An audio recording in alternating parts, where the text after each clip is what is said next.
దత్తాత్రేయ ముఖ్య అతిథులుగా హాజరయ్యారు.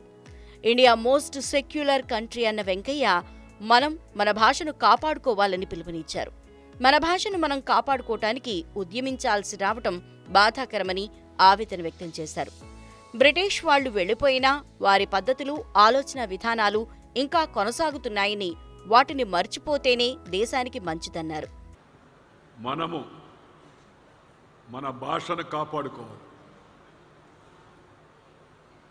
మన భాషను కాపాడుకోవాల్సిన విషయాల గురించి చెప్పడమే చాలా బాధాకరం. పరాయి భాష కాదు, మన భాష, అమ్మ భాష, తల్లి గర్భం నుంచి వచ్చిన భాష.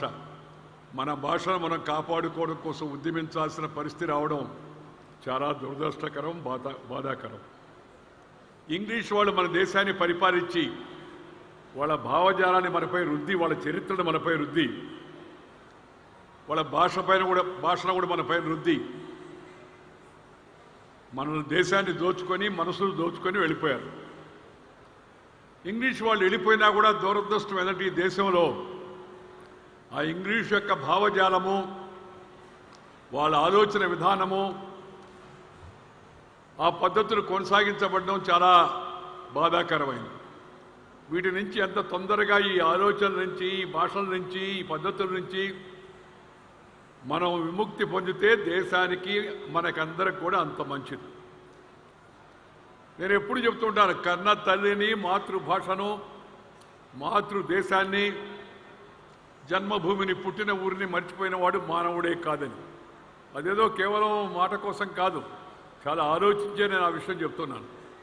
అందుకని ప్రతి ఒక్కరు కూడా మన కట్టు, మన బొట్టు, మన మాట, మన ఆట, మన పాట, మన భాష, మన యాస, మన గోస, వీటిని అలవాటు చేసుకొని మనము మన కుటుంబంలో, మన ఇంటిలో, మన వీధిలో, మన బడిలో, మన గుడిలో, మన అమ్మ ఒడిలో నుంచి వచ్చిన భాష అవుతుందో ఆ భాషను ప్రతి ఒక్కరూ మాట్లాడడం అవుతుందో అది మన అందరి యొక్క కర్తవ్యము, మన ధర్మము. కర్తవ్యం అనే దానికన్నా ధర్మం. ఈ విషయాన్ని అందరూ గుర్తుపెట్టుకోవాల్సిందిగా మీ అందరికీ నేను మనవి చేస్తున్నా. ఈ పాశ్చాత్య దేశాలు ఒకప్పుడు మన దేశం ప్రపంచానికి విశ్వగురు. అనేక దేశాల నుంచి మన దేశంలో చదువుకుని వెళ్ళేవాళ్ళు. నలంద, తక్షశిల, విక్రమశిల, పుష్పగిరి చరిత్ర చెప్తూ ఉండింది. ఆ చరిత్రలో నుంచి దాన్ని పక్కన పెట్టారు. ఇప్పుడు మళ్ళా తిరిగి మన దేశం తిరిగి శక్తివంతంగా ముందుకు వెళుతూ ఉంది. అభివృద్ధి పదంలో అగ్రగామికి ముందుకు వెళుతుంది. రాబోయే 5-10 సంవత్సరాల్లో ఇదే పరిస్థితి, ఇదే వేగంతో మనం ముందుకు వెళితే ప్రపంచంలో ఉన్నటువంటి ఆర్థికంగా శక్తి సంపన్నమైన దేశాల్లో భారతదేశం 3వ స్థానానికి వస్తుందని నివేదికలు చెప్తూ ఉన్నాయి. ఆ దిశలో అందరూ కృషి చేయాలి. దానికోసం దేశ ప్రజలందరూ భాగస్వాములైతే తప్పనిసరిగా మనకి లభిస్తుంది. మనం మళ్ళా విశ్వగురువు అనడమో లేకపోతే ప్రపంచంలో ఆధిపత్యం సంపాదించడం కోసం, ఇంకోరి పైన పెత్తనం చేయడం కోసం కాదు, ఇతరులకు మనం పంచివ్వడానికి, మనం పెంచుకోవడానికి, ఇతరులు పంచుకోవడానికి ఇది చాలా అవసరం. మనం ఎప్పుడు కూడా ఎవరిపైన దండయాత్ర చేయలే. నేను అప్పుడు కూడా కావాలని చెప్తుంటాను, Tom, Dick and Harry, they came and they looted us, they cheated us. But మన దేశం ఇంత శక్తివంతమైన దేశం, ప్రపంచంలో ఒకప్పుడు ధనిక దేశం భారతదేశం, విద్యావంతమైన దేశం భారతదేశం. కానీ మనం ఎప్పుడు ఎవరిపైన దండయాత్ర చేయలే చరిత్రలో ఎక్కడైనా సరే. దానికి కారణం మన భారతీయ సంస్కృతి, మన పెద్దలు మనకు అందించిన జీవన విధానం. ఆదికాలం నుంచి, వేదకాలం నుంచి, పుణ్యకాలం నుంచి, పురాణ కాలం నుంచి మన పూర్వీకులు అనుభవించి, రంగరించి, మేళవించి మనకు అందించిన భారతీయ సంస్కృతిని మనం కాపాడుకోవాలి. ఆ సంస్కృతిలో భాగమైన మన భాషను మనం కాపాడుకోవాలి. ఆ భాషను మనం ప్రోత్సహించుకోవాలా. ఈ కర్తవ్యం ప్రభుత్వాల పైన ఉంది, ప్రభుత్వంతో పాటు ప్రజల పైన కూడా ఉంది. ప్రజల యొక్క భాగస్వామ్యం లేదే ఇది సాధ్యం కాదు అనే విషయాన్ని మరొకసారి మీ అందరికీ మనం చేస్తున్నాం. హర్యానా గవర్నర్ బండారు దత్తాత్రేయ మాట్లాడుతూ భారతీయ సంస్కృతి చాలా గొప్పది, అందులో భాగమే పండగలు, వేడుకలు అన్నారు. తెలుగు భాష అమ్మ భాష అని, తెలుగుని ప్రాచుర్యం చేయాలని, ఎక్కడికెళ్లినా మాట్లాడాలన్నారు. మాతృభాషలో విద్యాభ్యాసాన్ని చేయాలని విద్యా విధానం తీసుకువచ్చిన ప్రధాని మోదీకి ధన్యవాదాలు తెలిపారు. అందరూ తెలుగుని మాట్లాడాలి, ఇతరులకు తెలుగుని నేర్పించాలి అని హర్యానా గవర్నర్ తెలిపారు.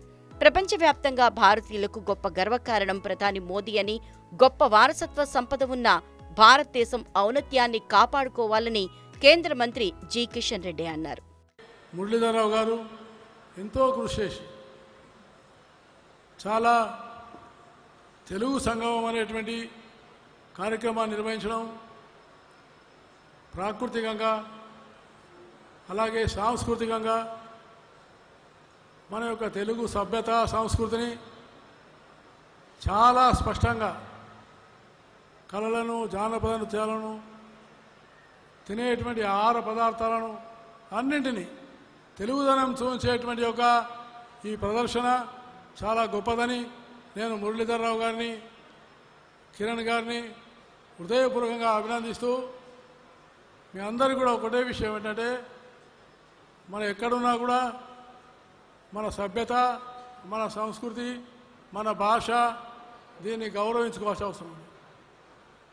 అందుకనే భారతీయ సంస్కృతి చాలా గొప్పది. ఆ భారతీయ సంస్కృతిలో భాగమే మన పండుగలు. కాబట్టి ఈ సంక్రాంతి పండుగ ప్రకృతిలో మార్పు, మనలో మార్పు. కాబట్టి ఆత్మీయత, ప్రేమ, కరుణ, జాలి, దయ, మన పరోపకారంగా ఉండేటువంటి ఆలోచన మనలో రావాలని నేను హృదయపూర్వకంగా కోరుకుంటూ, తెలుగు భాష అమ్మ భాష కాబట్టి ఎక్కడెళ్ళినా తెలుగులో మాట్లాడే ప్రయత్నం చేస్తే దానికి న్యాయం చేయగలుగుతామని నేను మీకు హృదయపూర్వకంగా మనవి చేస్తా ఉన్నాను. తెలుగును ప్రాచుర్యం చేయాలి, తెలుగును ప్రజల్లోకి తీసుకెళ్ళాలి. దురదృష్టవశాత్తున పాశ్చాత్య సంస్కృతి వల్ల, మన యొక్క విద్యాబోధన వల్ల అలా వచ్చింది. కానీ ఈ సందర్భంగా మన ప్రధానమంత్రి నరేంద్ర మోడీ గారు 70 సంవత్సరాల తర్వాత మొట్టమొదటిసారి జాతీయ విద్యా విధానంలో మాతృభాష ద్వారా విద్యాబోధన చేయాల్సినటువంటి కొత్త ఎడ్యుకేషన్ పాలసీ ఇచ్చింది ప్రధానమంత్రి మోడీ గారు. కాబట్టి మనం చాలా గౌరవంగా తెలుగును గౌరవించుకోవాలని నేను హృదయపూర్వకంగా తెలియజేస్తూ, మళ్ళీ ఒకసారి మురళీధరరావు గారిని హృదయపూర్వకంగా అభినందిస్తూ సెలవు తీసుకుంటాను. తెలుగు ప్రజలకు సంక్రాంతి అనేది శాస్త్రీయ పండగ అని బీజేపీ నేత మురళీధర్రావు అన్నారు. సంక్రాంతి తర్వాత చీకటి తగ్గి వెలుతురు పెరుగుతుందని, ఇది వేల ఏళ్లుగా సూర్యచంద్ర గమనాన్ని పంచాంగ రూపంలో పాటిస్తూ జరుపుకునే పండగన్నారు. భారతంలో భీష్ముడు సైతం చనిపోయేందుకు ఎంచుకున్న టైం సంక్రాంతి పర్వదినమేనని చెప్పారు. తెలుగు సంగమం ఆధ్వర్యంలో ఈ సంక్రాంతి పండగ, సంక్రాంతి సమ్మేళన రూపంలో మళ్ళీ హైదరాబాదులో భాగ్యనగర్లో జరుపుకుంటున్నాం.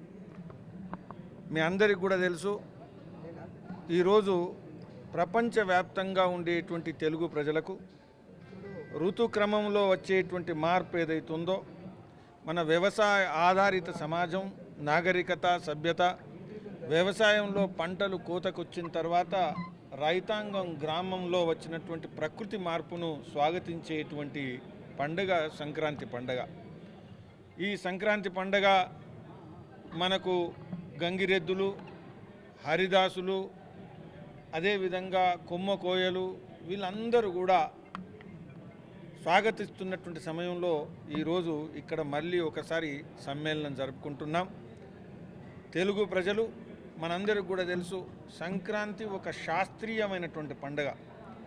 ప్రపంచంలో వేల సంవత్సరాలుగా సూర్య గమనాన్ని, చంద్ర గమనాన్ని పంచాంగ రూపంలో పాటిస్తూ చీకటి తగ్గి వెలుగు పెరిగి దినం పెరిగేటువంటి, ఉత్తరాయణం పెరిగేటువంటి ఈ యొక్క పండుగ ఏదైతుందో ఇది గ్రహాల ఆధారంగా కూడా చాలా శాస్త్రీయంగా సాంప్రదాయబద్ధంగా జరుపుకునేటువంటి పండుగ.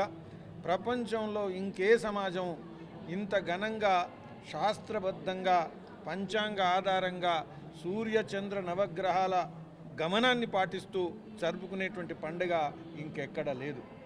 అదేవిధంగా తెలుగు భాష సంస్కృతంతో పాటు సంస్కృతం తర్వాత అత్యంత మాధుర్యమైనటువంటి భాష. పద్యంలో, గద్యంలో వ్యాకరణ శుద్ధంగా ఎదిగినటువంటి భాష తెలుగు భాష. తెలుగు భాష మరొకసారి ఉజ్వలమైనటువంటి భవిష్యత్తు మనందరి తెలుగు సోదరులకు మనం గమనించాలా, నేర్చుకోవాలా. తెలుగు అంతర్ధానం కావడానికి అవకాశం లేదు. అనేక వేల సంవత్సరాలుగా వికసించినటువంటి తెలుగు భాష. అవధాన పరంపరలు, జ్ఞాన సంపద కలిగినటువంటి ఈ భాషలో విజయనగర సామ్రాజ్యంలో బంగారు నాణాలు సృష్టించినటువంటి తెలుగు సామ్రాజ్యం మరొకసారి జ్ఞప్తికి తెచ్చుకొని సంకల్పం తీసుకోవాలా అనేటువంటి ఒక సాంస్కృతికమైనటువంటి పండుగ ఈరోజు భాగ్యనగర్లో జరుపుకుంటున్నాం. భారతీయ జనతా పార్టీ జాతీయ ప్రధాన కార్యదర్శి, తెలుగు సంగమం వ్యవస్థాపకుడు మురళీధర్రావు ఏర్పాటు చేసిన ఈ కార్యక్రమంలో ప్రముఖ సినీ దర్శకుడు కె. రాఘవేంద్రరావుతో పాటు పలువురు రాజకీయ, సినీ, క్రీడా రంగానికి చెందిన ప్రముఖులు పాల్గొన్నారు. తెలుగు సంగమం సంస్థ 6 ఏళ్లుగా సంక్రాంతి వేడుకలు నిర్వహించడంపై పలువురు అభినందనలు తెలిపారు. తెలుగు వాళ్లు ఎక్కడున్నా సంక్రాంతిని ఘనంగా జరుపుకుంటారని అన్నారు. నిర్వాహకులు ఏర్పాటు చేసిన స్టాల్స్ అందర్నీ ఆకట్టుకున్నాయి.